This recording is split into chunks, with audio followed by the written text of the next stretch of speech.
రాజధాని అమరావతికి దగ్గరగా ఉంటున్నటువంటి కొండవీటి రెడ్డి రాజుల రాజ్యం తదుపరి శ్రీకృష్ణదేవరాయలు కూడా పరిపాలించిన రాజ్యం కొండవీటు కోట చరిత్ర దేశానికి ఒక తలమానికంగా నిదర్శనం. ప్రపంచంలో ఎక్కడా లేని విధంగా ఒక కొండపై 3 పెద్ద చెరువులు ఉన్నాయి. అలాగే రాజుల కాలం నాటి కట్టడాలు ఈ రోజుకి చెక్కు చెదరకుండా ఉన్నటువంటి నిదర్శనాలు. ఆంధ్రప్రదేశ్ ప్రభుత్వం నిర్వహిస్తున్నటువంటి కొండవీడు ఫెస్ట్ 2026 ఎంతో ప్రతిష్టాత్మకంగా మాజీ మంత్రివర్యులు పత్తిపాటి పుల్లారావు ఈ చరిత్రను ప్రపంచవ్యాప్తంగా తెలియజేయాలని అనేక రకమైనటువంటి ఏర్పాట్లను అభివృద్ధిని నిర్వహించడం జరిగింది.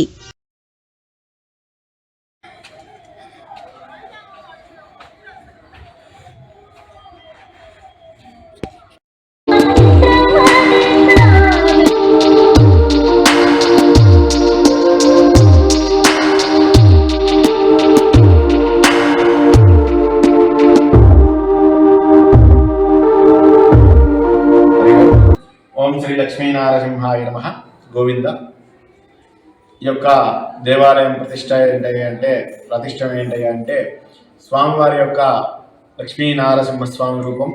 ఇది కృతయుగం నాటి స్వామివారు లక్ష్మీనారసింహ అంటూ ఉంటాం. ఈయన ఇక్కడ 14వ శతాబ్దం నుంచి వేయించేసి ఉన్నారు. ఇక్కడ యొక్క రెడ్డి రాజులు ఏదైతే ఉన్నారో వారి రాజ్యం అద్దంకి నుంచి కొండపల్లి, అక్కడి నుంచి కొండవీడుకు స్థిర నివాసం ఏర్పరచుకున్నారు. కావున ఆనాటి యొక్క మహారాణి ఎవరైతే ఉన్నారో ఆవిడ ఈ స్వామివారిని నిత్యం కొలుస్తూ స్వామివారిని నిత్యం ఆరాధిస్తూ ఉండేవారు. తదనంతరం రెడ్డి రాజుల తర్వాత గజపతి రాజులు, అలాగే శ్రీకృష్ణదేవరాయల కాలం నాడు కూడా ఈ యొక్క ఆలయం వైభవం ప్రతిష్టం అంతా కూడా అద్భుతంగా కొనసాగింది. అన్ని సేవలు కూడా కైంకర్యాలన్నీ కూడా బ్రహ్మాండంగా సాగాయి అన్నమాట. తదనంతరం ఈ యొక్క నవాబులు రావటం, ఇటువంటి ఆలయాన్ని ధ్వంసం చేసేసి దీన్ని శిథిలావస్థ చేసేసి ఇక్కడ ఉన్నటువంటి సంపదనంతా దోచుకొని వెళ్ళిపోవడం, తర్వాత కాలగర్భంలో ఈ ఆలయం అనేది కలిసిపోయింది. పూర్తిగా శిథిలావస్థ అవ్వటాన ఇక్కడ ఎటువంటి ఆ యొక్క కార్యక్రమాలు జరగలేదు. తదనంతరం ఆంగ్లేయులు రావడం కూడా దీని మీద ఎవరు దృష్టి పెట్టకపోవడం, ఈ యొక్క ఆలయం ఇదే విధంగా పురాతనం అయిపోయింది అనమాట. తదనంతరం ఏదైతే ఉందో ఈ యొక్క మన రాష్ట్రం 2 రాష్ట్రాలుగా డివైడ్ అవ్వడం, పర్యాటక రంగం మీద దృష్టి సారించినప్పుడు ఈ కొండవీడిని రాష్ట్ర ప్రభుత్వం గుర్తించి ఈ యొక్క దేవాలయాన్ని మళ్ళీ పూర్వ వైభవం తీసుకురావాలని సంకల్పించి అన్ని యొక్క డిపార్ట్మెంట్స్ వారందరిచే సహకారంతో ఈ యొక్క ఆలయాన్ని పునర్నిర్మించడం జరిగిందనమాట.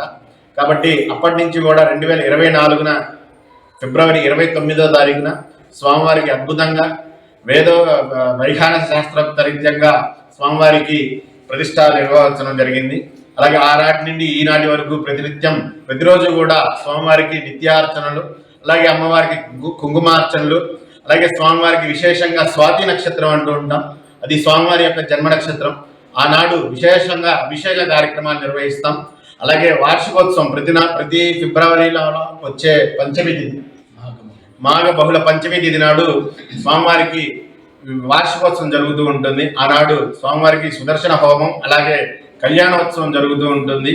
నిన్ననే ఆ కార్యక్రమాన్ని పురస్కరించుకొని జయప్రదంగా స్వామివారి యొక్క ద్వితీయ వార్షికోత్సవాన్ని పూర్తి చేసుకున్నాం.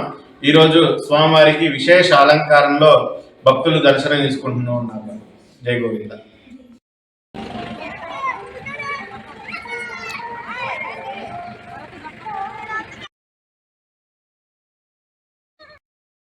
యాక్చువల్గా ఇక్కడ చాలా మంచిగా జరుగుతుంది కొండవీడులో. ఈ యొక్క తిరునాళ్ళు అనేది అందరూ సందర్శించాల్సిన ప్రదేశం ఇది. ఇక్కడికి మేము మా ఫ్రెండ్స్ అందరం వచ్చాము. మేమందరం చాలా హ్యాపీగా బోట్ రైడ్ మొత్తం చేసాము. దెన్ నెక్స్ట్ మిగతావి మొత్తం ఎంజాయ్ చేయదలుచుకున్నాము.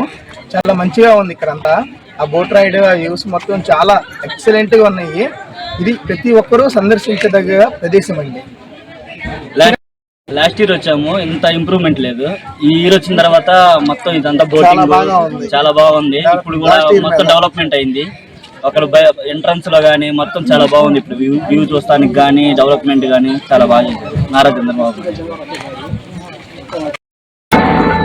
చిలకలూరిపేట నియోజకవర్గ అభివృద్ధి ప్రదాత గౌరవనీయులు శాసనసభ్యులు పత్తిపాటి పుల్లారావు గారికి నమస్కారాలు తెలియజేసుకుంటూ, మరి గతంలో పుల్లారావు గారు మినిస్టర్గా అయినప్పుడు ఈ కొండవీటి కోటని అభివృద్ధి చేయడం జరిగింది. ఎంతో చరిత్రాత్మకంగా ఉన్నటువంటి కొండవీటి కోటని రెడ్డి రాజులు పరిపాలించారు. అలాంటి కొండవీటి కోట ఎలాంటి అభివృద్ధి లేకుండా ఉండిపోతుందని చెప్పి ఆయన మినిస్టర్గా ఉన్నప్పుడు కోటని అభివృద్ధి చేయడం జరిగింది. అట్లానే ఎక్కడా లే కొండలు కానివ్వండి, కొండవీటి కోటలు, ఇవన్నీ కూడా పిల్లలకి తెలియాలి. ముందు రాబోయే రోజుల్లో పలానా చోట కొండవీటి కొండ ఉంది అంటే వెళ్ళి చూడాలి, అక్కడ చరిత్ర ఏంటి, ఆ పర్యాటక కేంద్రం ఏంటి అనేది అందరికీ తెలియాలని చెప్పి మరి రాబోయే రోజుల్లో మరి మా ముఖ్యమంత్రి గారు కూడా ఇంకా దృష్టి పెట్టి ఈ కొండవీటి కోటని ఎంత అభివృద్ధి చెందే విధంగా చేయాలని మనస్ఫూర్తిగా వారిని, మా నాయకులు గౌరవనీయులు శాసనసభ్యులు ప్రతిపాటి పుల్లారావు గారిని, మన పల్నాడు జిల్లా ఎంపీ కృష్ణదేవరాయలు గారికి మేము ఈ ఇంత అభివృద్ధి చెందిస్తున్నటువంటి వీరిద్దరికీ కూడా థ్యాంక్స్ చెప్పుకుంటూ ఇంకా రాబోయే రోజుల్లో ఈ కొండవీటి కొండ ఇంకా అభివృద్ధి చెందాలని మనస్ఫూర్తిగా కోరుకుంటున్నాం.